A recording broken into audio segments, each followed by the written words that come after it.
할렐루야. 하나님의 은혜와 평강이 우리 새벽을 깨어 예배하시는 성도님들의 심령과 가정에 충만하기를 소망합니다.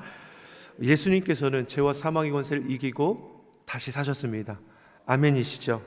예수님의 십자가 부활은 우리 믿는 자들에게 참된 가치, 또 우리 기독교의 핵심 가치임을 우리가 너무나 잘 알고 있습니다.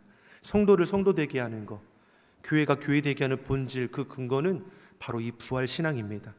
죽음을 이기신 예수 그리스도, 예수님의 승리는 믿는 저와 여러분의 승리가 됨을 우리가 담대히 선포하는 것이죠. 이 근거가 되는 말씀이 어디 있습니까? 사도 바울이 갈라디아서 2장 20절에서 이렇게 고백하지 않습니까? 내가 그리스도와 함께 십자가에 못 박혔나니 그런즉 이제는 내가 산 것이 아니요 오직 내 안에 그리스도께서 사신 것이라. 이제 내가 육체 가운데 사는 것은 나를 사랑하사 나를 위하여 자기 몸을 버리신 하나님의 아들을 믿는 믿음 안에서 사는 것이니라. 아멘. 이제 내가 사는 것은 내가 아니요 내 안에 그리스도께서 사신 것이라. 아멘이시죠? 우리는 예수 그리스도를 구주로 영접하는 그 순간에 주님과 연합됩니다. 이게 주님과 한 몸을 이루게 된다는 말씀입니다. 예수님과 연합하여 한 몸을 이루게 되니 예수님의 죽음이 내 죽음이 되는 것이고 예수님의 부활이 내 부활이 되는 것이죠. 죄와 사망의 권세를 이기고 다시 사신 예수 그리스도 주님의 승리는 믿는 저와 여러분의 승리가 됨을 우리가 그래서 선포할 수 있는 것이죠. 오늘 본문의 말씀을 보니까 예수님의 부활을 처음 목격한 자들은 예수님을 사랑했던 여인들임을 우리는 알 수 있습니다. 이 여인들이 1절의 말씀을 보니까 안식 후 첫날에 이른 아침 아직 어두울 때에 안식일이 지난 그 다음 새벽날인 것이죠. 우리 시간으로 보면 주일날 그 새벽 이른 시간에 예수님의 그 시신을 수습하기 위해서 예수님께서 안장되어 있는 무덤가로 지금 향해 가고 있는 겁니다. 이들은 어떻습니까? 예수님의 부활하심에 대한 확신을 가지고 부활하신 예수님을 맞이하기 위해서 간 것이 아니라 예수님이 죽임당하신 것을 안타까워하며 그 시신을 수습하기 위해서 찾아가고 있었다라는 것이죠. 예수님은 제자들 또 믿는 자들에게 세 차례나 예수님께서 이 땅에 오신 이유를 가르쳐 주셨죠. 잃은 자를 찾아왔고 또 십자가에 달려 죽게 될 것과 다시 3일 만에 살아나게 될 것을 세 차례나 선포해 주었습니다. 이러한 예수님의 말씀을 당시 제자들 믿는 자들이 제대로 이해하지 못한 것이죠. 그러니 예수님께서 십자가에 달려 죽으시는 그 과정 속에서 예수님 곁을 다 떠나가게 되는 것이고 죽음 이후에 어떻습니까? 여인들이 예수님의 그 시신을 수습하기 위해서 찾아가고 있는 것을 우리는 알 수 있는 것이죠. 그러니 무덤가에 도착해서 놀랄 수밖에 없는 겁니다. 왜 그렇습니까? 무덤을 막아놓은 그 돌이 굴려져 있는 것이죠.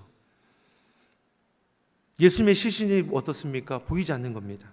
이때까지 여인들은 예수님이 살아나셨다라는 것에 대해서는 그런 어떠한 생각도 이제 갖지 못한 것이죠.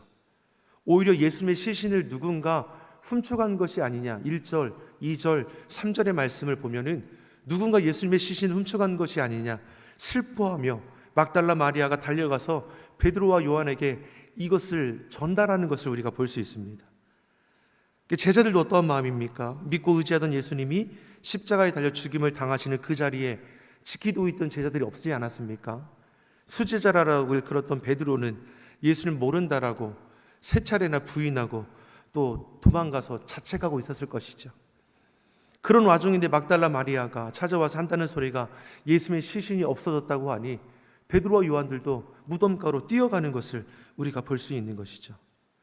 제자들도 여인들도 예수님이 부활하셨다라는 것을 믿고 무덤가로 간 것이 아니라 무덤에 계셔야 할 예수 그리스도가 없다라는 것에 놀라서 찾아가고 있는 것을 오늘 말씀하는 겁니다.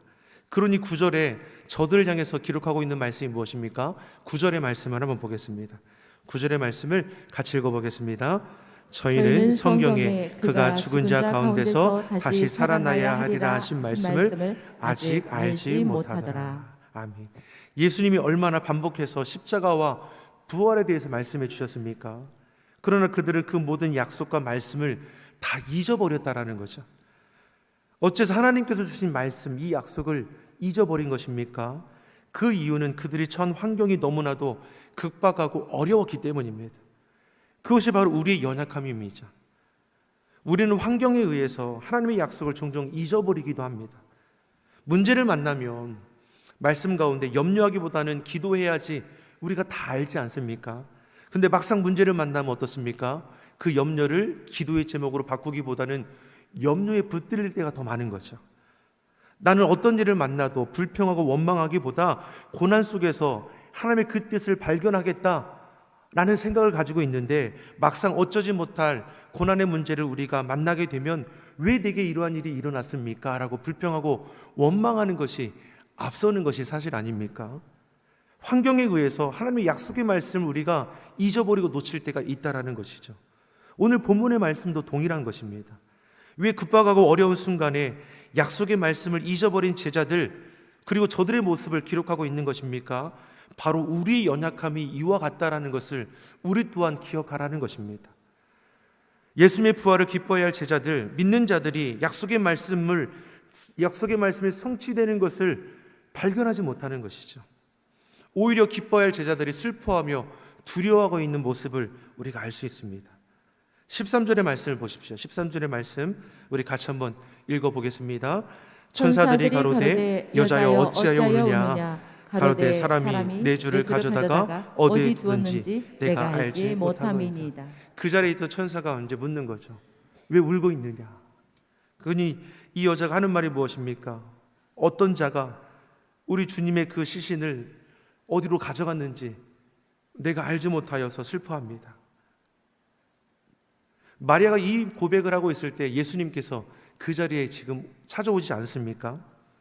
주님께서 이 마리아에게 말을 거는 것이죠. 그런데 마리아가 예수님을 알아보지 못합니다. 이어서 14절 15절의 말씀을 보십시오. 부활하신 예수님께서 마리아에게 말을 함에도 불구하고 여인이 알지 못하죠. 같이 보겠습니다. 이 말을 하고 뒤로 돌이켜 예수의 서신 것을 보시나 예수의 신 줄을 알지 못하더라. 예수께서 가라사대 여자여 어찌하여 울며 누구를 찾느냐 하시니 마리아는 그가 동산치기인 줄 알고 가로되 주여 당신이 옮겨갔거든 어디로 두었는지 내게 이르소서 그리하면 내가 가져가리이다. 아멘. 천사가 어찌 우냐고 했을 때 누군가 주님의 그 시신을 어디에 두는지 알지 못해 슬퍼합니다 할 때 예수님께서 그 여인 앞에 나와오셔서 말씀하지 않습니까? 그런데도 예수님인지 알지 못하죠. 부활하신 예수님을 보고 누구라고 생각합니까? 동산치기라고 생각해서 동산치기가 혹시 예수님의 시신을 어디다 옮겨 놨다면 알려달라고 지금 이야기하고 있는 것이죠. 다시 말해서 예수님께서 살아나리라고 꿈에도 생각하지 못했을 뿐만 아니라 너무나 슬픔에 겨워져 있니 부활하신 예수님이 눈앞에 서 계심에도 알아보지 못하고 있는 모습을 우리가 보게 되는 것입니다. 이것이 바로 연약한 우리들의 모습일 수 있는 것이죠. 큰 슬픔과 어려움을 만나면 우리도 아무것도 보이지 않을 때가 있지 않습니까? 주님이 찾아와 말씀하셔도 듣지도 못하고 보지도 못하는 것이죠. 약속의 말씀을 잊어버립니다. 연약한 우리들의 모습과 똑같은 것이죠. 그러기에 낙심될 때, 내 마음이 무너질 때에도 우리가 잊지 말아야 할 것은 무엇입니까? 예수님, 주의 이름을 부르고 찾는 것이 우리 믿는 자들이 해야 할 것임을 그거 잊지 않기를 간절히 소망합니다. 여러분, 세상 헛된 것에 짓눌리지 마십시오. 나를 흔들어 놓는 악한 사단마귀의 괴계를 예수님의 이름으로 얼마든지 물릴 수 있는 것입니다. 예수님의 이름을 선포할 수 있는 주의 성도 되기를 예수님의 이름으로 축원합니다. 가만히 있을 때 엉뚱한 생각들이 일어날 때 있지 않습니까? 그때 어떻게 합니까? 예수님, 예수님, 예수님, 주의 이름을 선포하시기를 간절히 축복합니다. 대신방 가운데 있으면 지치고 낙심된 우리 성도님을 만나게 될 수 있습니다. 만날 때가 있습니다. 또 질병 가운데 힘들어하는 분도 있습니다. 그때 우리가 어떻게 합니까? 함께 기도하죠. 하지만 자신의 신앙으로 주님을 고백하는 것이 얼마나 중요한지를 저희가 권면해 드립니다. 그래서 힘들 때, 고통이 있을 때 예수님 이름을 선포하라고 제가 가르칩니다. 예수님, 예수님, 예수님 최소한 세 번만 외쳐보시라고. 그럼 예수님께서 우리 마음을 만져주시고 육신의 약함을 깨닫게 하시고 우리가 마땅히 행해야 할 길을 알게 하실 거라고. 예수의 이름은 능력입니다. 아멘이시죠? 부활하신 예수님을 믿지 못하니 눈앞에 있어도 보지 못하는 겁니다. 우리도 똑같습니다. 주의 약속의 말씀을 믿고 신뢰한다면 어떠한 상황 가운데서도 두려워하고 낙심할 이유가 없는 것이죠. 능력 되시는 주님 안에서 우리는 모든 것을 할 수 있음을 선포하며 약하고 힘든 그 자리를 능력 있는 자리로 바꾸어 갈 수 있기를 예수님의 이름으로 축원합니다. 그럼에도 예수님은 우리 삶의 자리에 찾아오시죠. 알아보지 못해도 큰 슬픔과 어려움에 약속의 말씀을 잊어버린 우리들의 삶의 자리에 제자들 가운데, 여인들 가운데 예수님께는 찾아와 거듭 말씀해 주는 것을 우리가 볼 수 있습니다. 16절의 말씀을 한번 보겠습니다. 16절의 말씀 같이 보겠습니다. 예수께서 마리아야 하시거늘 마리아가 돌이켜 히브리 말로 라오미여 하오니 이는 선생이니라. 아멘. 예수님께서 말씀하시죠. 마리아가 알아보지 못하죠. 그러니까 예수님께서 뭐라고 합니까? 마리아야.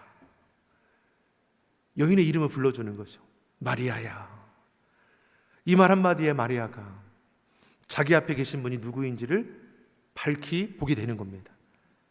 부활하신 주님께서 마리아의 이름을 불러주셨습니다. 마리아는 주님을 알아보는 그 순간에 슬퍼할 이유가 없어지는 것이죠. 슬픔이 변하여서 기쁨이 되는 겁니다. 이것이 부활의 능력입니다. 부활신앙은 무엇입니까? 무너진 삶의 자리에서도 기뻐하며 여호와 하나님을 찬미할 수 있는 겁니다. 왜요? 부활의 주님이 우리의 삶을 세워주시고 승리케 하실 줄 우리가 믿기 때문이죠. 이처럼 부활하신 주님을 만나니까 슬픔과 두려움이 떠나갔습니다. 제자들은 어떠합니까? 예수님을 만나고 바뀌어지죠.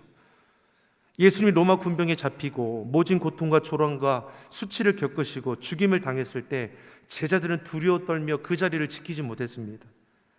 19절 말씀을 보면 제자들이 유대인들을 두려워하여서 모인 곳에 문을 닫았다라고 했습니다.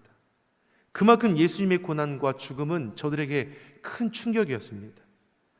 그런데 모든 문을 잠근 그곳에 부활하신 예수님이 호련히 찾아오신 것이죠. 19절의 말씀을 같이 한번 보겠습니다. 19절의 말씀 같이 보겠습니다. 이날 곧 안식 후 첫날 저녁 때에 제자들이 유대인들을 두려워하여 모인 곳에 문을 닫았더니 예수께서 오사 가운데 서서 가라사대 너에게 평강이 있을지어다. 아멘. 제자들이 예수님을 보고 놀라는 거죠. 혹시 유령인가 하는 겁니다. 예수님은 저들의 연약함을 아시고 자신이 영이 아니라 육체의 힘을 보이시는 것이죠. 20절 21절의 말씀 같이 보겠습니다. 20절 21절의 말씀. 이 말씀을 하시고 손과 옆구리를 보이시니 제자들이 주를 보고 기뻐하더라. 예수께서 또 가라사대 너희에게 평강이 있을지어다. 아버지께서 나를 보내신 것 같이 나도 너희를 보내노라. 아멘. 예수님이 부활하신 주님을 보면서도 제자들은 부활하신 주님이 눈앞에 있으면서도 믿지 못하는 거죠. 여인들과 똑같은 것이죠. 그러니 예수님께서 저들에게 무엇을 보이십니까? 못자국 난 손을 저들 눈에 보이는 것이죠. 창자국 난 옆구리를 보이시고 있는 것입니다. 그리고 그제서야 손과 옆구리를 보고 제자들이 예수님을 알아보고 기뻐했다라고 말씀합니다. 사랑하는 성도 여러분, 산 같은 문제를 만나더라도 겨자씨만한 믿음만 있어도 능히 감당하고 이겨낸다라고 했습니다. 우리의 믿음이 얼마나 연약한지 부활하신 주님을 보고도 알아보지 못하는 거죠. 오히려 유령인가 하고 두려운 마음이 더욱더 언습하는 것입니다. 그럼에도 주님은 저들의 연약함을 아시고 저들의 믿음 없음을 책망하기보다는 손과 옆구리를 보게 하셔서 믿음 없는 자가 아니라 믿는 자가 될 것을 말씀해 주는 것입니다. 이것이 우리 주 예수님이시죠. 우리가 믿음 없다고 낙심한다고 우리를 버려두지 아니하시고 믿음 없어서 낙심하는 그 자리에 예수님께서 찾아와 주시고 말씀해 주시고 우리의 이름을 불러주시고 내가 예수 그리스도라 증거를 보여주심을 통해서 믿음 없는 자가 아니라 믿는 자로서 바로 설도록 이끌어 주시는 분이 우리 주 예수님이십니다. 27절의 말씀을 보십시오. 27절의 말씀, 도마가 이렇게 고백하죠. 도마의 고백이 보겠습니다.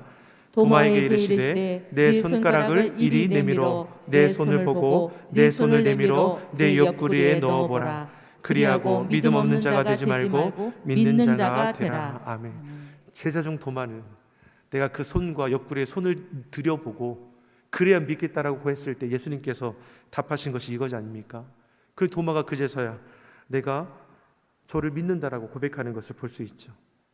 사랑하는 성도 여러분, 우리가 삶의 자리에 만나는 예기치 않는 문제 앞에서 슬퍼하거나 두려워하지 않을 수 있는 것은 그런 우리 삶에 부활하신 주님께서 찾아와서 우리를 붙들어 주실 것이기 때문입니다. 사랑하는 성도 여러분, 두려워 마십시오. 놀라지 마십시오. 여호와 하나님께서 내가 너와 함께한다라고 분명히 말씀했습니다. 내가 너를 굳세게 하고 참으로 너를 도와주며 그 의로운 오른손으로 우리를 붙들어 주신다 말씀했습니다. 여호수아서 1장 9절에서는 내가 내게 명한 것이 아니냐, 마음을 강하게 하고 담대히 하라, 두려워 말고 놀라지 말라, 내가 어디로 가든지 내 하나님 여호와가 너와 함께하리라. 그래서 약속하신 보혜사 성령님을 우리에게 보내신다 말씀하지 않습니까? 승천하신 예수님, 저들을 홀로 두는 것이 아니라 보혜사 성령님을 통하여 평생의 주님 저들과 동행하며 저들의 행할 길을 깨달아 알게 하시고 앞서가셔서 저들의 걸음을 인도하시는 여호와 하나님의 놀라운 은혜를 우리가 보게 되는 것입니다. 사랑하는 성도 여러분, 부활하신 주님이 우리와 함께합니다. 아멘이십니까? 두려워할 것이 없습니다. 문제 앞에서도 믿는 자는 담대히 살아갈 수 있는 것이죠. 주님 주신 사명 붙잡고 확신 가운데 살아갈 수 있는 저와 여러분이 되기를 예수님 이름으로 축원합니다. 결코 주님은 우리를 슬픔 가운데, 두려움 가운데 두는 것이 아니라 슬픔을 기쁨 되게 하시고 두려움을 승리케 하시는 분임을 온전히 고백하며 주님 안에 거하며 주의 선하신 뜻을 이 땅 가운데 이루어감으로 승리하는 주의 성도 되기를 예수님 이름으로 축복합니다. 기도하겠습니다.